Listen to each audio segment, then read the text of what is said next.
Greetings, fellow nerds. Welcome to episode 1 of the Nerd Life podcast with Wes and Mike. In today's show, you'll find out why Disney sucks, and we'll say RIP to Mark Hamill's career.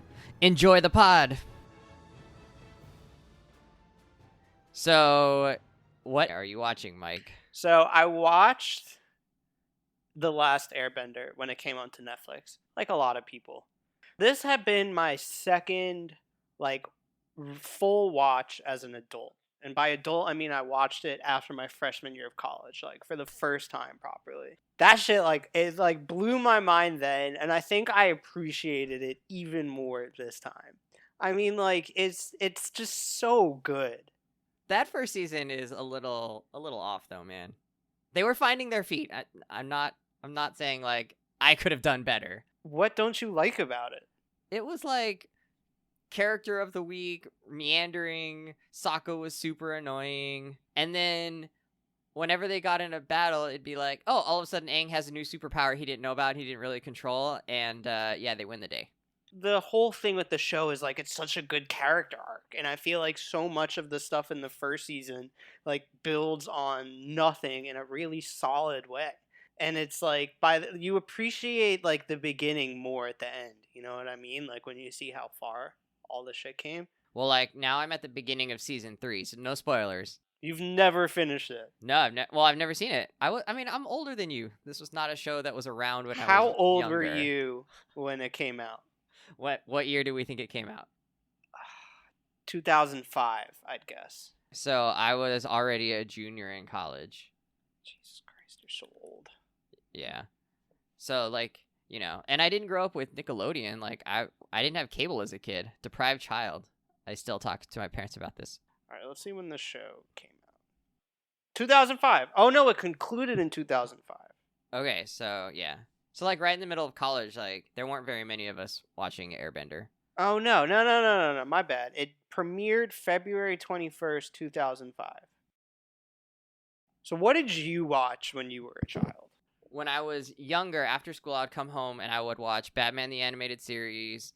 I would watch, when I was younger, that was still Rescue Rangers. What the fuck is Rescue Rangers? Those kind of shows. Oh, you don't know what that is? Darkwing Duck was on. These are all dumb names. Gargoyles. Gargoyles is slick. I'll give you that. I don't think I recognized the allegory of race there as much because I was 10. As children typically don't. Yeah, so when I went back and watched that a little bit, when Disney Plus came out, I was like, oh, they're talking about race! Damn! But you don't know what Rescue Rangers is? No, it's just such a dumb name. It really was. It's Chippendale's Rescue Rangers. Dude, so what I will say is, the Batman, that animated show, we definitely watched that shit. Oh, and dude, the shit about that show, and I read this somewhere, is that part of the whole visual look of it is that they drew it on black paper rather than you on a lot of drawing you start with a white sheet, right? And then you add to it, so then lack of color is white or if you don't add anything. Batman, they did it all in black, so the whole background is always black, so that gave it so much that dark feel. But all of that, man, aside, I feel like the fucking key part of that show is Mark Hamill as the Joker, man. I feel like that is such an iconic Joker, and it doesn't get nearly enough respect. Yeah. It fits the medium. Because you wouldn't want to see Mark Hamill as Joker in real life, right?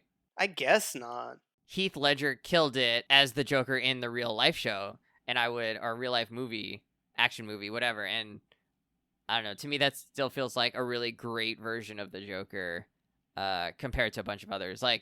Have you gone back and ever watched the Jack Nicholson version? Not in a long time. Yeah, me neither, but what I can remember, it was just a little hokey, and I think it fit maybe the time, but also Heath Ledger's sort of makes way more sense. Yeah, well, it's none of those movies were serious, you know? Or they were, but it's how serious can your Batman be when he has nipples built into the costume? You know? That was only for Batman Forever or whatever, Batman and Robin. But yeah, we don't need to go into the Heath Ledger Joker, because obviously, that's the superior Joker. But like Mark Hamill, I feel like on the cartoony side of it, and like still like very much insane, is does such a good job. And now that I'm looking it up, Mark Hamill actually plays Fire Lord Ozai in The Last Airbender. No, does he Yeah, really? yeah. Sounds completely different. I know. It's like it's crazy that like he couldn't really get acting jobs after Luke Skywalker, and yet was still such a consistently good voice actor. Yeah. You know, and then his career tragically died right before he could be in any new Star Wars movies. Is that how you're choosing to remember his Yeah, career? yeah. It's a shame, man. He would have been so great in like a new generation of Star Wars movies that really, really off like dives into the canon and just adds to such a lush world. You know, would have been great, but what am I gonna? What are you gonna do? I feel like we also forget, or I also forget, that Harley Quinn sort of came out of that show. Did she? Yeah, I don't think she was really part of the Batman world before that. Did you see the Harley Quinn movie? No. I did not either, and I didn't see. I've heard it's good. But wasn't it like not called the Harley Quinn movie? It was called like what is it? Magnificent Birds or some shit. Dude, I'm dead serious. It's Magnificent Birds, the Harley Quinn. I'm not even looking up what it is called now. It's just gonna be Magnificent Birds moving forward. I hope so. I hope so. Because I never saw that. I'm like really bad about like not watching movies if the internet says they're bad, which the internet says like every movie is bad, so it's shocking that I've seen any movie. But I like didn't watch Suicide Squad. I can't get through it. I've started it like 3 times, and each time I either fall asleep or turn it off. I'm gonna come back to Suicide Squad in a second, but I've never seen that, and I've never seen Justice League. Oh. Are you someone who's like, oh, I might watch it if like Zack Snyder puts out his like 4-hour Well, and like director's here's cut? my thing, like as bad, like just as bad as I am, like if the internet says something's bad, I'm like, all right, well, this thing's terrible. If like the internet's like all obsessed about something, which is equally as like not relevant to anything, they'll be like, oh fuck yeah. So like this Zack Snyder cut, which neither of us know what it is. We've talked about it. Definitely gonna fucking watch it the day it comes out. Never saw Justice League. Just have like no interest in it pretty much. But like if Reddit says I'm about it, then I'm about it. So I get it. You're just following the zeitgeist. That's all. Someone call me a sheep, but yeah, I prefer a zeitgeister. The thing with Suicide Squad is Okay, so wait, now. wait. So Harley Quinn, created by Paul Dini and Bruce Timm to serve as supervillain and romantic interest for Joker in Batman the Animated Series I in had September no idea. '92. That's cool. I actually like that. But now it's like a legit ass character. Dude, from my limited understanding of how like actual comics work, like as opposed to just the movies, like it seems like DC does a really good job compared to how like rough their movies have been. Their movies have been so bad. Oh my god. But yeah, like and this ties all together. Like no interest in watching Justice League. I turned off Aquaman. That Wonder Woman movie did kind of slap though, to be fair. It was really good. Did you watch Shazam? No, I pirated it, but I never actually watched it. That's like how passive FBI, if you're listening, I did not pirate Shazam. I legally rented it. I pirated it. Fuck y'all. Fuck the police. So with Suicide Squad, so fucking James Gunn, who does the Guardians of the Galaxy movies, and he got canceled and then uncanceled. It's funny, like when he got fired from Guardians of the Galaxy, DC was like, oh, we're poor enough that like we can't afford to have like standards like that right now. So they hired him immediately to do fucking Suicide Squad 2, but then he got uncanceled, and like I don't know what he did, but like seems to have curried public favor. And then they signed him back to do Guardians 3, but now that shit got delayed because he'd signed on to do a whole nother movie, which like threw off this whole, like Marvel has these intricate plans that are like 10 years out and shit. So it just like fucked everything up. So it's like all for Suicide Squad 2. Yeah, dude. No one should be watching Suicide Squad 1, I feel like. It just isn't good. It's not interesting. And Jared Leto seems like a fucking cock. I feel like the biggest problem for me watching it is like you don't get to know any of the characters, and this is true for Justice League, right? Is that like nobody got their own standalone film, and so not that you can't have like a team up mashup movie, like Fast and the Furious does this a lot or whatever, but like you just sort of like rush through the process of caring who all these people are. Yeah. Or you only care who one of them is, and then you're just like, why am I watching all these other people have feelings and thoughts that like don't make sense and aren't anchored in anything we've known from before? Well, that's like the difference between that and like Fast and Furious. Well, granted, I haven't really seen a Fast and Furious movie in a while. I imagine those movies aren't too like deep and dark and like try and create like a vibe, you know? And I feel like you can't create this super like moody environment and like darker shit with like Justice League with like no character development. It just seems like a fucking soap opera. And like, you know, say what you will about Marvel, but like they had a fucking solo movie for all of them pretty much before the Avengers came out. Or they would show up in somebody else's movie for a little bit, and then they would have their own, right? Like, so like Hawkeye and Black Widow showed up in, you know, Thor and Iron Man respectively. yeah, and Captain America had his own. Captain America. Some of them had two. I think Captain America didn't have two. No one had two. What? Iron Man had two movies before the Avengers. Oh, I see. I think you're right. Yeah, at least some of them had two.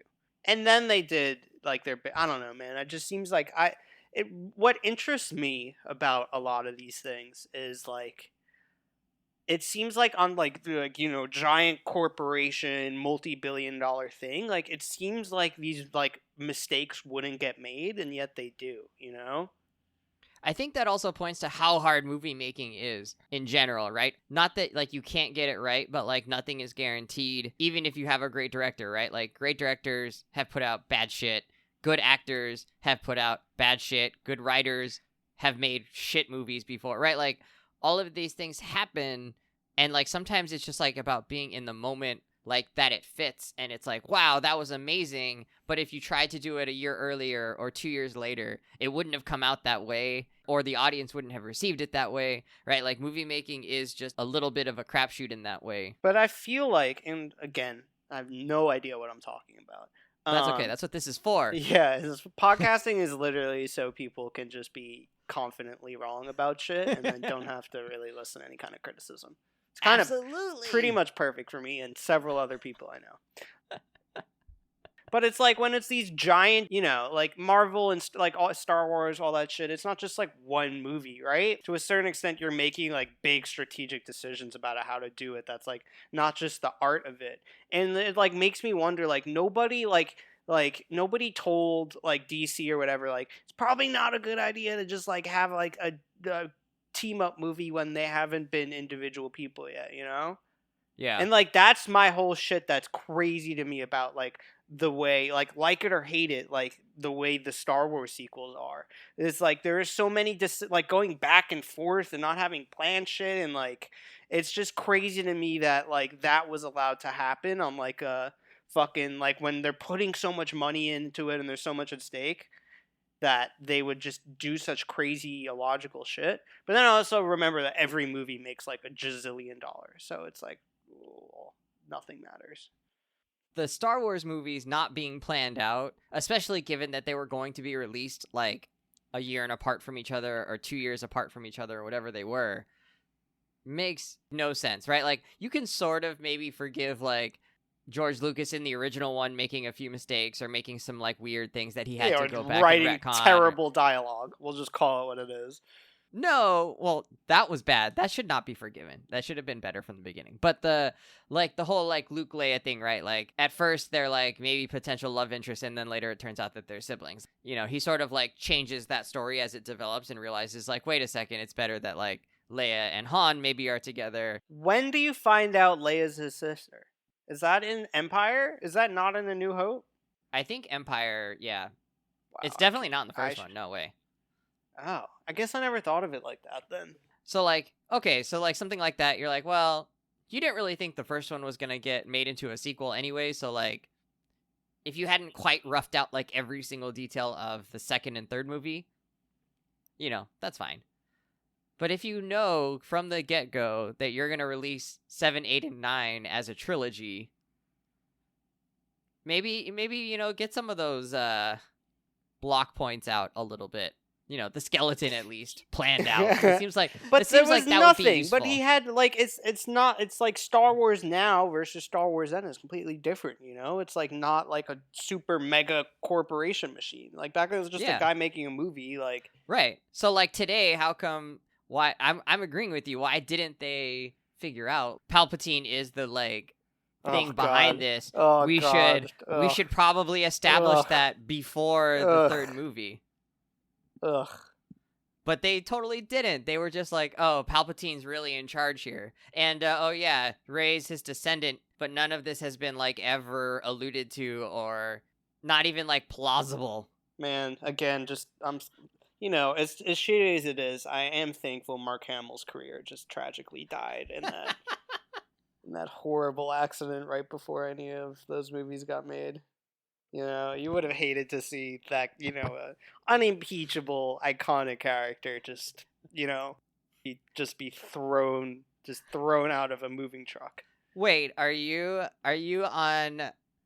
So in the second movie, are you in general a fan of what they did with his character, or are you more on the Hamill side? Are you more on the Hamill side of Luke would have never abandoned the Force? I like that question a lot. As this is just going to be a nerd podcast essentially is what because we've been doing this for what we talk about. Yeah, for 20 minutes. I think we shifted onto no, it's fine. I'll answer that question. We got to wrap it up at some point though. What are you just gonna give me that and then take it away from me? No, do it. Or we could tease that. I could save this segment for episode 2. And then this could be our teaser. And then I just talk about the Star Wars sequels for 30 minutes. I would love to talk about the Star Wars sequels for 30 minutes. I think, and I've had this argument so many times that I think I have my point distilled down, and I think I can articulate well. I probably do not. It's probably incoherent nonsense, and it will come out. It's why we pay you the big bucks, Mike. We pay you the big bucks to distill your thoughts Hot down takes, into something. Good looks. And a Jewish sensibility. I think 1 and 2, and I haven't really talked about Rise of Skywalker, whatever the shit that was called, because it's just such a fever dream of a meth head that it warrants its own conversation. But in terms of the first two, its own essay, because it is that bad. And it's not good. The way I sum up the first two does not apply to the third one. The first two are good movies in their own right, especially The Last Jedi. It's shot beautifully. I think Adam Driver's performance carries the entire trilogy, but particularly that movie, I think, is on his back. He's really good, but let me say this before you move on. Anytime you start with a movie review or recap or thoughts with, it was shot beautifully, I'm pretty sure that movie is going to be bad. So I'm not sure you're really making the case that The Last Jedi is a good movie. I think like I Am Legend shot beautifully. What was that movie with Robin Williams where he was sad and his wife had died and then he goes to this weird place? Not Hook. That's at least 3 Robin Williams movies. It was a painting movie. He lived in a painting at some point or could jump into a painting. Shot beautifully. Probably not a good movie. This is Anyways, back keep from going. You doing too much acid in the 90s, Wesley.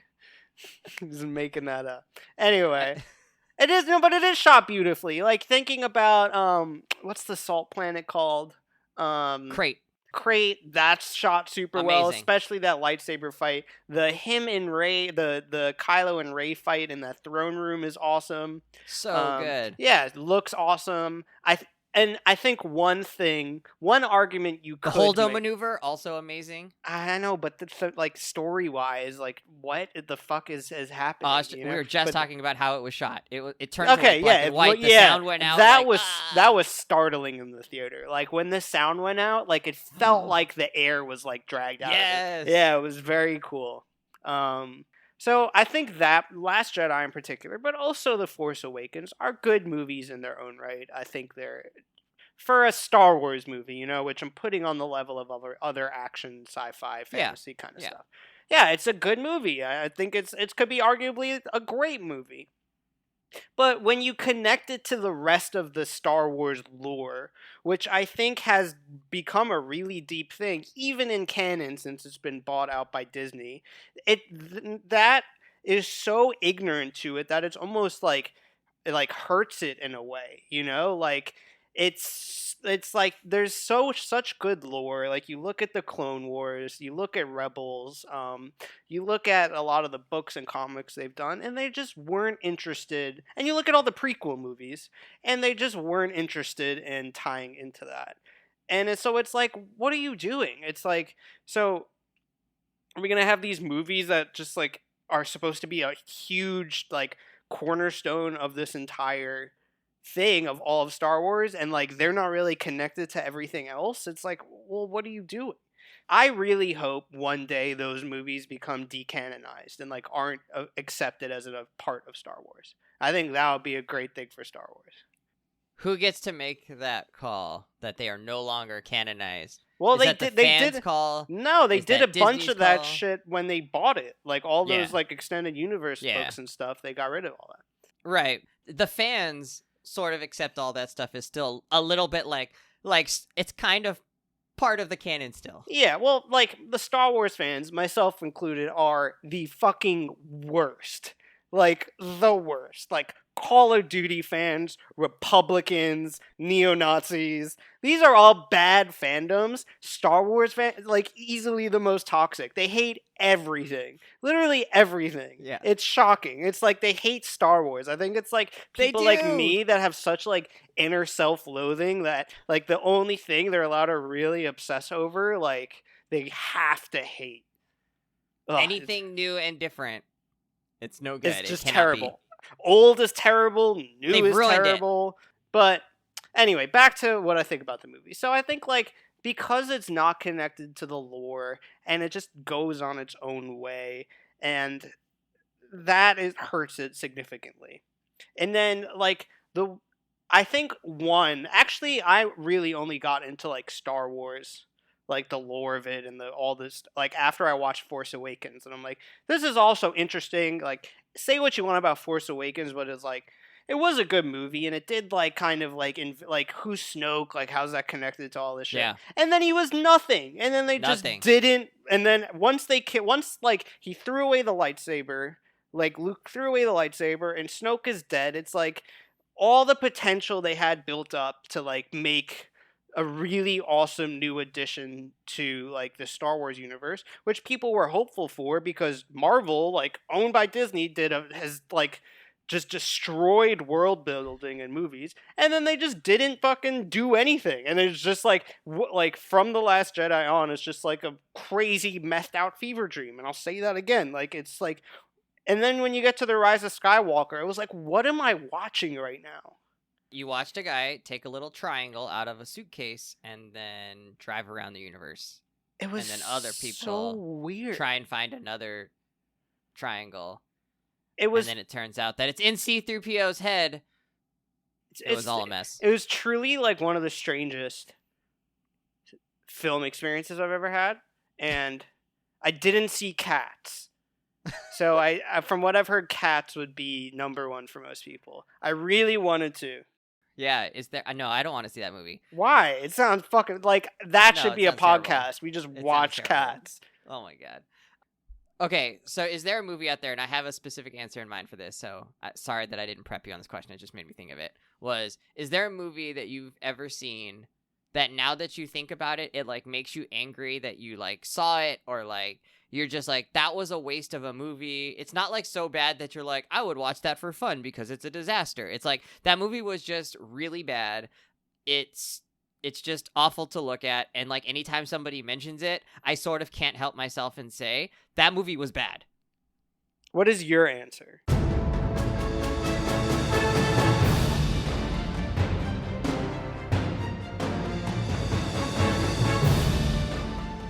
To find out my answer and who my least favorite actor is, tune in to the next episode of Nerd Life with Wes and Mike.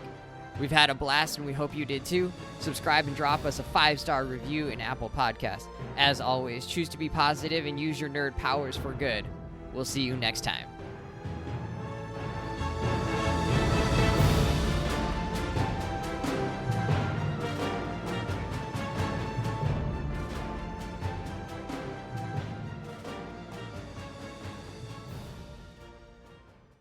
We'll do 1, 2, 3, clap. 1, 2, 3, clap. 1, 2, 3, clap. Oh, 1, 2, 3, clap. Oh, that one was it. That was it. That was definitely no. That was it on my end. That was definitely it.